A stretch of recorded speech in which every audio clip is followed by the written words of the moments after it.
Pendant que beaucoup de personnes peu compétentes prennent toute la place juste parce qu'ils osent en mode fake it until you make it, des femmes brillantes doutent encore d'avoir le droit d'être là et il est temps que ça cesse. Bienvenue dans cette vidéo, je suis Marielle, mentor et formatrice pour Online Business Manager. Si tu t'es déjà posé la question, est-ce que je suis vraiment légitime pour faire ce que tu es en train de faire en tant que freelance ou en tant qu'entrepreneuse? Si tu doutes souvent de tes compétences, de tes qualités, de tes qualifications pour assurer des rôles ou des missions qu'on te confie, cette vidéo pourrait bien changer ta façon de voir les choses. Parce qu'aujourd'hui, on va parler d'un faux problème, la légitimité. Et surtout, reste bien jusqu'à la fin parce que je vais partager avec toi 5 conseils très pratiques, dont le dernier en particulier souvent négligé par les femmes intelligentes qui se sous-estiment. Alors que c'est souvent lui qui change tout.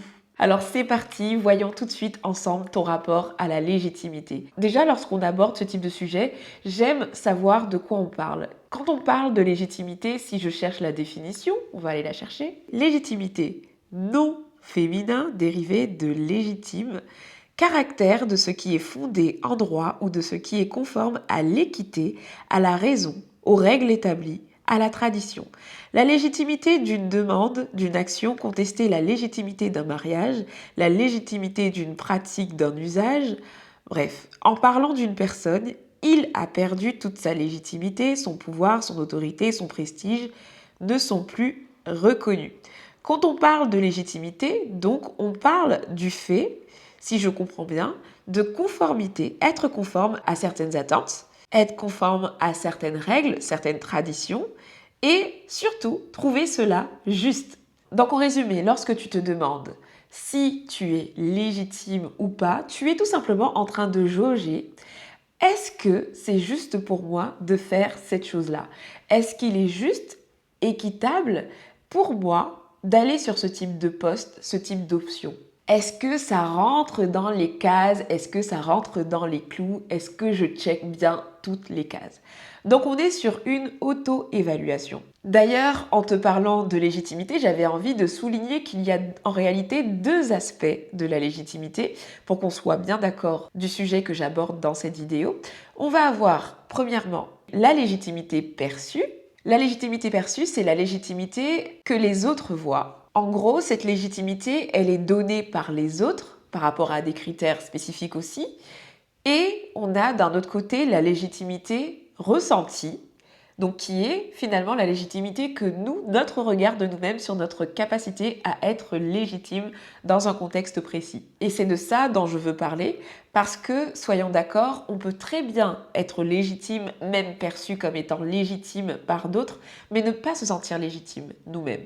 Si j'ai envie de te parler de tout ça aujourd'hui, c'est parce que j'estime que ce sujet joue un rôle majeur dans la vie de tout entrepreneur, de tout freelance et particulièrement des femmes. Je le sais déjà, moi en tant que femme, mais en plus femme noire, enfant d'immigrés, venant d'un milieu social considéré littéralement comme étant un milieu social pauvre, je coche déjà pas mal de cases qui pourraient faire qu'aujourd'hui je ne me sens pas légitime.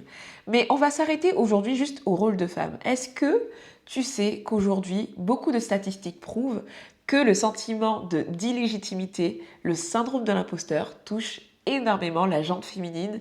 Voyons ensemble quelques statistiques, quelques informations que j'ai pu trouver qui vont dans ce sens. Dans une enquête menée sur plus de 8000 salariés, 70% des femmes répondent avoir ressenti le syndrome de l'imposteur dans leur carrière versus 58% d'hommes. Ça fait quand même une différence assez importante. Ce genre de statistiques révèle une encore plus grande différence lorsqu'on commence à s'attaquer à des domaines comme la tech, qui sont des domaines très masculins. Un autre fait que j'ai trouvé intéressant, c'est que certaines analyses montrent que, en moyenne, les hommes postuleraient à plus d'emplois que les femmes parce qu'ils ne cherchent pas systématiquement à cocher toutes les cases, alors que des femmes, si elles ne cochent pas une grande majorité des attentes qui sont demandées dans la fiche de poste, elles ne vont pas postuler. Donc là encore, on voit quand même un chiffre qui démontre que la femme a tendance à être beaucoup plus sujette à ce sentiment d'illégitimité que les hommes. C'est sûrement historique, hein. On va pas revenir sur tout ça, je ne suis pas sociologue, mais le but c'est de m'adresser aujourd'hui aux femmes parce que aujourd'hui je forme au métier d'Online Business Manager et la majorité des membres de mon programme d'accompagnement ce sont des femmes. Donc on va dire qu'aujourd'hui je m'adresse majoritairement à des femmes, même si ce métier n'est pas réservé aux femmes, et je fais moi-même ce constat. Aujourd'hui, les femmes que je forme ont un vrai problème, ont un vrai challenge au niveau de la légitimité et je m'inclus dans le lot.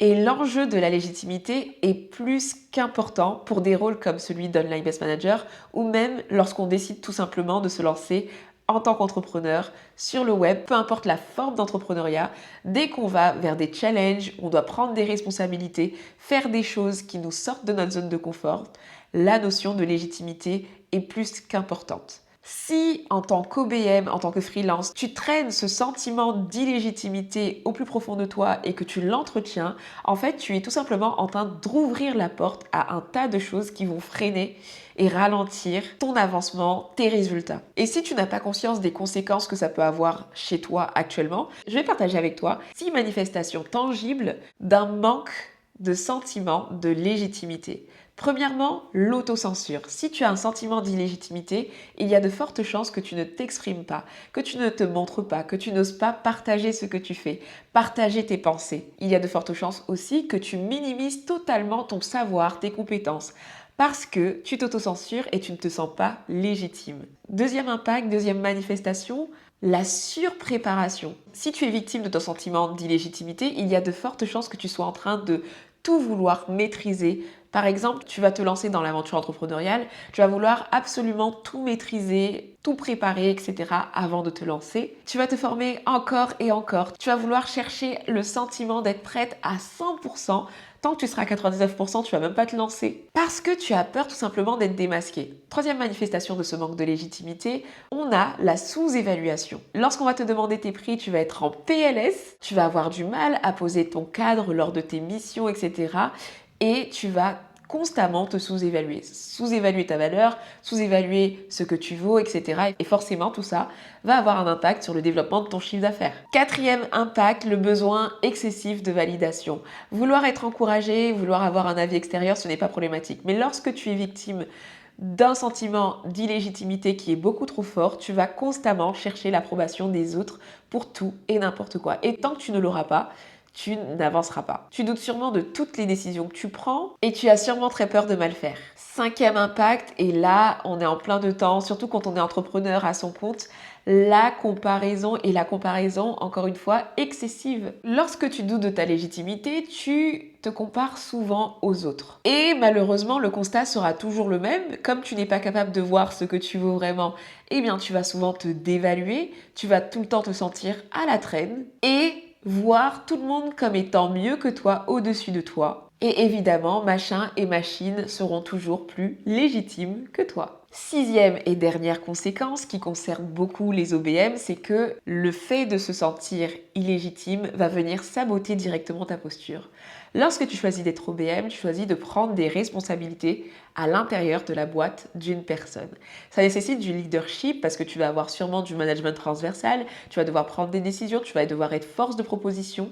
Mais si tu ne te sens pas légitime, tu vas souvent te mettre dans une posture d'exécution, une posture très opérationnelle et pas embrasser vraiment cette compétence stratégique qui est le cœur même du métier d'OBM. Donc tu vois, ces 6 choses-là montrent bien qu'il y a un enjeu à traiter absolument ce sentiment parce que au-delà du fait que c'est vraiment triste de se sentir illégitime et c'est vraiment challengeant, ça a des conséquences directes sur ta capacité à développer ton activité. Et quand je parle de conséquences directes, c'est qu'aujourd'hui, je sais très bien que des personnes super douées, des personnes excellentes n'avancent pas, ferment leur boîte, tout simplement parce qu'ils ont le syndrome de l'imposteur, parce qu'ils ne se sentent pas légitimes.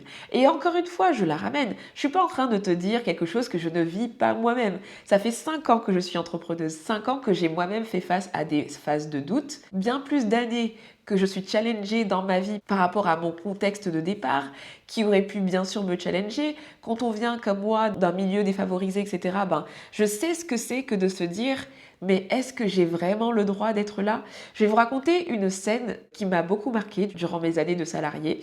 J'étais en train de travailler parce que j'étais responsable qualité. J'étais à mon bureau, donc j'avais un bureau qui m'était attitré en tant que responsable qualité, un bureau hyper sympa, c'était vraiment, j'étais bien lotie en termes de bureau. Et ensuite, dans mon bureau, ce jour-là, une femme de ménage vient et elle me demande clairement, elle me dit, mais qu'est-ce que tu as fait pour être là? J'aimerais le dire à ma fille, lui dire en gros que c'est possible de travailler dans un bureau, d'avoir des responsabilités dans une boîte, de faire partir d'un codir d'une boîte. Ce moment m'a marqué parce que j'ai réalisé que j'ai bravé pas mal d'étapes sans forcément me soucier de cette condition dans laquelle je venais. Mais malgré moi, et heureusement, je réalise que je véhicule une image pour beaucoup de personnes. Donc mon intention à travers cet épisode de podcast, c'est vraiment de parler à quelqu'un qui aujourd'hui a vraiment du mal à se sentir légitime et pourtant cette personne sait très bien qu'elle a quelque chose à apporter dans son domaine, sait qu'elle a les compétences, sait qu'elle est appelée à briller. Et d'ailleurs, même si tu n'es pas la plus douée, on a tous quelque chose à apporter. L'idée, c'est de vous donner vraiment des clés dans cet épisode pour vous aider pas à supprimer ce sentiment parce que parfois, je vais pas vous mentir, il va être là. Mais en tout cas, faire en sorte que ce sentiment ne vous domine pas. Vous donner des clés pour la contourner. Aujourd'hui, ma foi a joué un grand rôle à ce niveau pour moi. Mais là, je vais vous partager des conseils aussi de choses que j'ai moi-même appliquées pour rendre les choses encore plus concrètes afin de pouvoir avancer dans mes projets, même si parfois j'avais l'impression de ne pas être légitime. Je dis bien l'impression, parce que là encore, c'est le témoignage intérieur. De l'extérieur, beaucoup de personnes peuvent vous trouver hyper légitime, mais là, on parle vraiment de toi.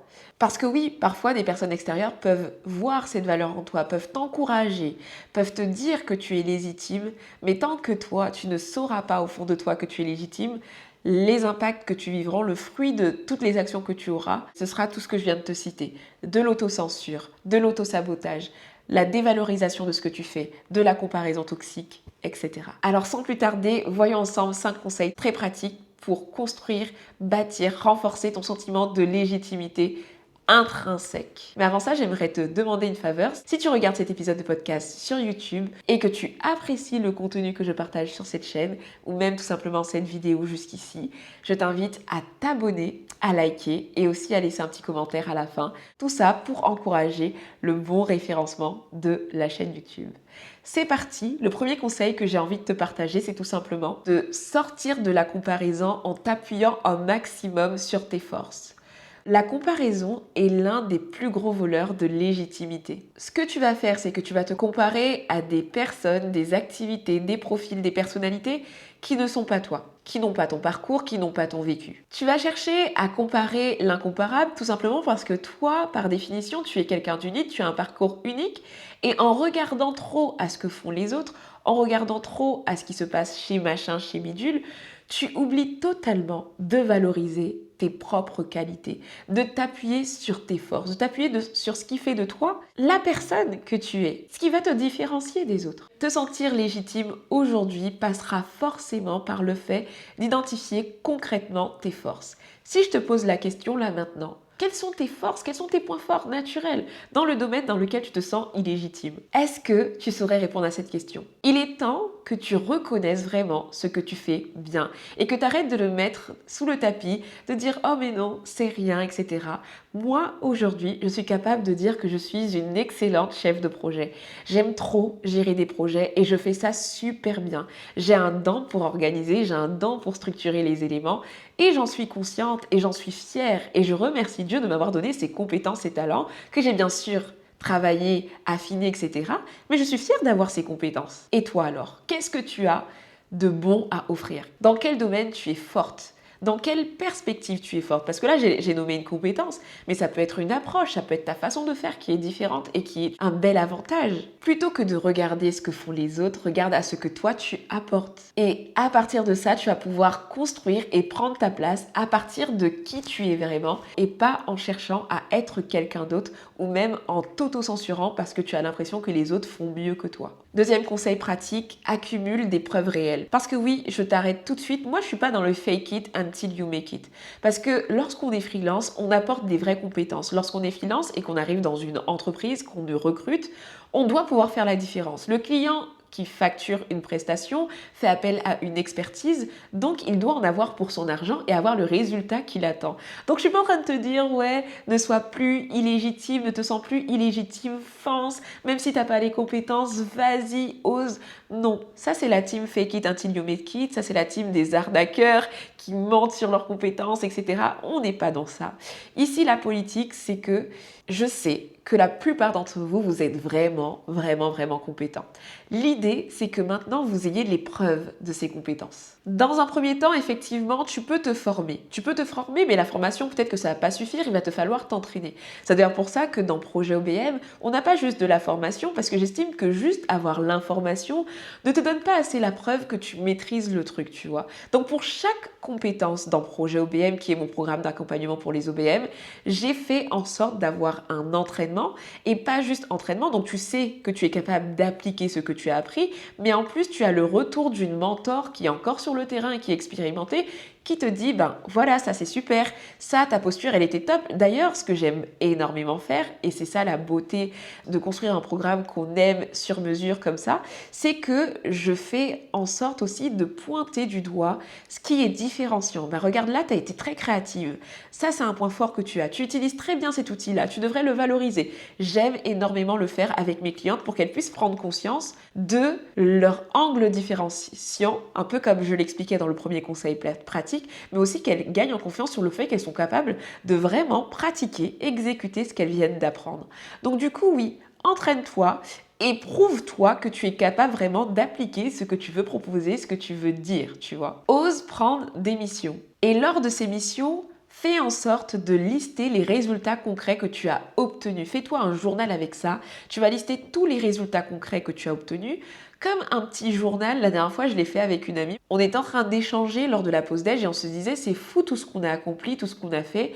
Et c'est fou comme paradoxalement, on a un discours tellement négatif sur notre parcours, on a l'impression de ne pas avoir encore réussi, etc.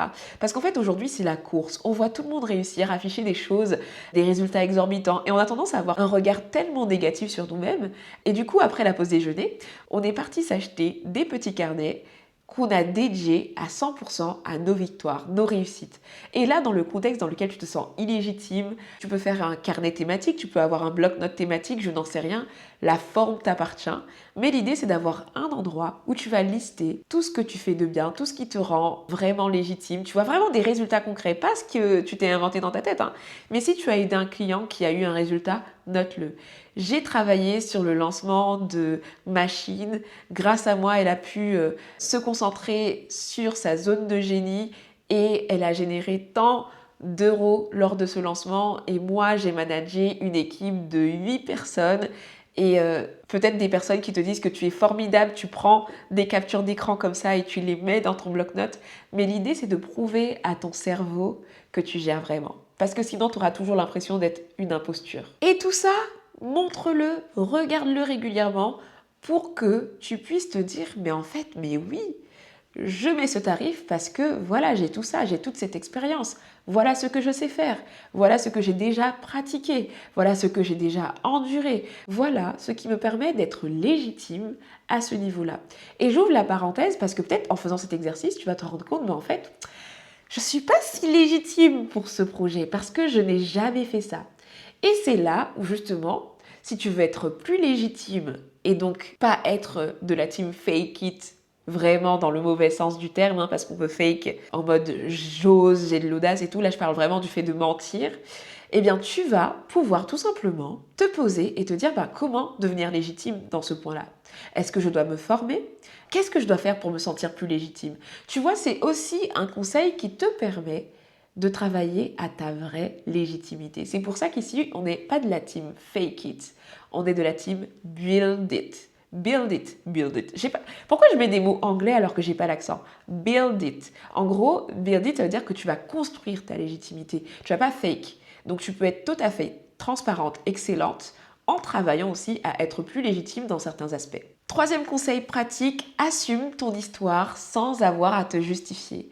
Combien de fois tu dévalorises ton parcours parce que voilà, tu as mis en pause ton activité pendant 3 ans parce que tu as dû t'occuper de tes enfants, parce que tu n'as pas le bon diplôme, parce que tu n'as pas le bon ceci. Écoute, ton parcours, il est comme il est et tu n'as pas à te justifier. Tu peux prendre le temps de poser ton parcours professionnel, les diplômes que tu as obtenus, les pauses que tu as dû faire, les choix de carrière que tu as dû faire. Regarde ce parcours-là. Essaye de comprendre pourquoi tu es passé par là. Essaye d'en tirer une histoire qui te ressemble. C'est ton histoire. Et l'idée, c'est pas que tu commences à renier cette histoire. L'idée, c'est que tu commences à l'assumer et en faire un fait et même en faire une force. L'idée de ce conseil, c'est tout simplement te réconcilier avec ton parcours et arrêter de te justifier, mais vraiment plutôt valoriser. Si tu as fait une pause qui était étrange, ben en fait, mets de la valeur à cette pause. Qu'est-ce que ça t'a apporté concrètement?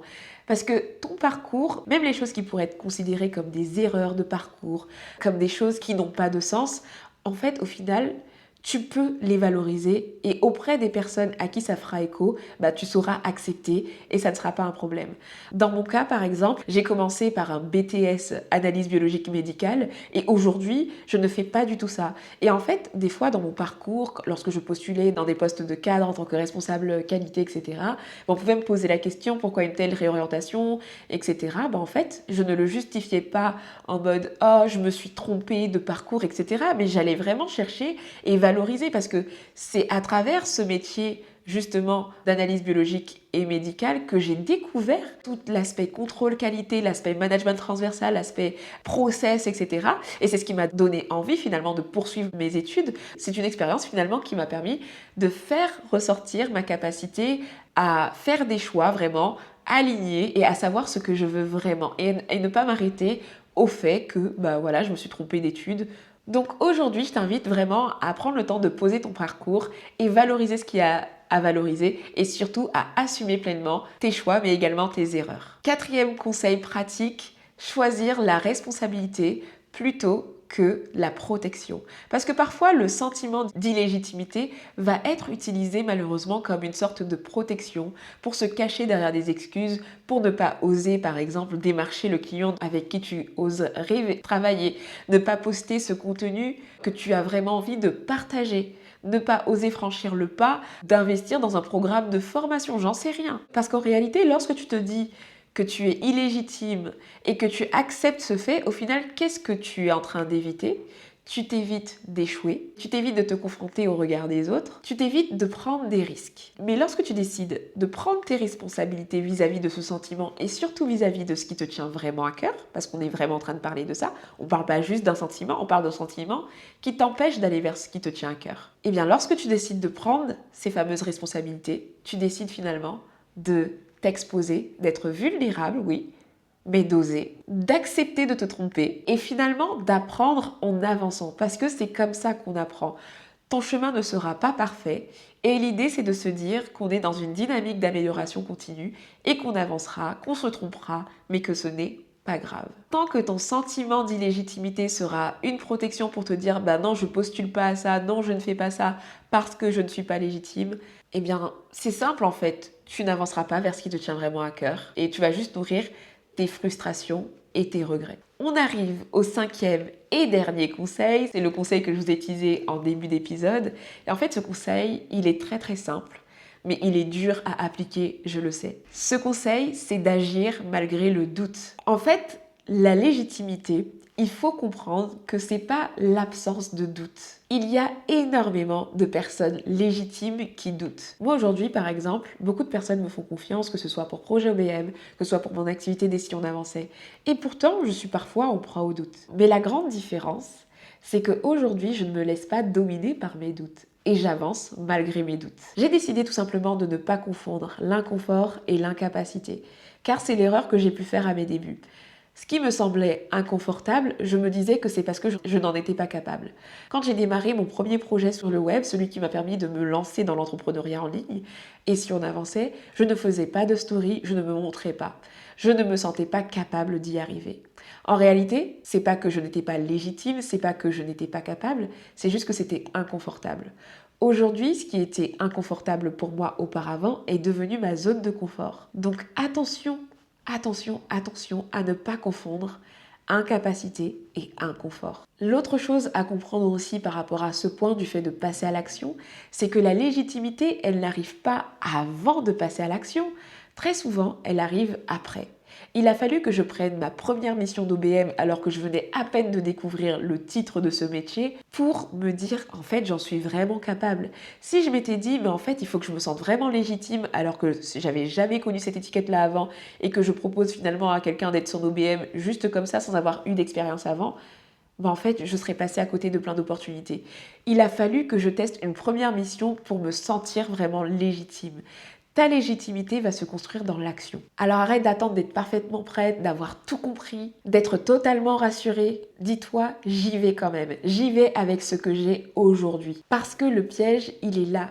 Il est de ne pas agir tant qu'on n'a pas l'impression d'avoir coché toutes les cases. Il est d'atteindre un sentiment de légitimité pour passer à l'action. Et ça, je veux absolument que tu prennes conscience que c'est pas possible. En réalité, tu ne vas pas devenir légitime du jour au lendemain. Tu deviens légitime à chaque fois que tu décides d'y aller malgré le doute. Alors, dans quelle situation te sens-tu aujourd'hui illégitime alors que tu es objectivement compétente? Tes doutes aujourd'hui reposent-ils uniquement sur des faits ou un simple ressenti? Quelles sont les forces que tu possèdes déjà mais que tu continues à minimiser? Si une autre femme, une autre personne avait exactement le même parcours que toi et ton niveau de compétence, la jugerais-tu illégitime?